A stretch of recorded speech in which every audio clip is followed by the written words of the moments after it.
बड़े दिनों बाद आया है दिनेश लाल यादव निरहुआ जी का गाना, वो भी आम्रपाली दुबे जी के साथ में। तो आप लोग इस गाने को ज़रूर पसंद कीजिए, बहुत प्यारा सॉन्ग है।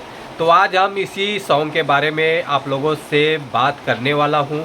तो आप लोग वीडियो को लास्ट तक देखते रहें, और जो लोग भोजपुरी बुढ़ हंगामा चैनल को अभी तक सब्सक्राइब नहीं किए हैं वो लोग सब्सक्राइब कर लीजिए। चलिए वीडियो को शुरू करते हैं। नमस्कार दोस्तों, मैं हूं सतीश। आज मैं जिस गाने के बारे में आप लोगों से बात कर रहा हूं, फाइनली ये गाना रिलीज हो चुका है।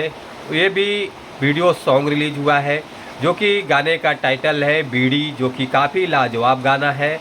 और इस गाने को गाया है दिनेश लाल यादव जी और आम्रपाली दुबे जी, जो कि ये गाना डुएट सॉन्ग है आम्रपाली दुबे जी के साथ में। और इस गाने को लिखा है प्यारे लाल यादव जी, जो कि काफ़ी बढ़िया गाना लिखते हैं।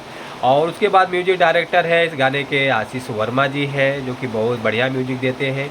और एक्ट्रेस में नज़र आने वाली है आम्रपाली दुबे जी और दिनेश लाल यादव निरहुआ जी। काफ़ी अच्छा प्यार दुलार मिल रहा है इस गाने का। 1 घंटा हो गया है गाने को रिलीज़ करके, 1 घंटे में 10,000 व्यूज़ आ चुका है प्लस। और बात कर लेते हैं, लाइक आया है 2400 और कमेंट आया है 161। और ये गाना रिलीज हुआ है ग्लोबल म्यूजिक जंक्शन से। तो आप लोग ज़रूर प्यार दुलार आशीर्वाद दीजिए इस गाने को, और ग्लोबल म्यूजिक जंक्शन को आप लोग सपोर्ट कीजिए।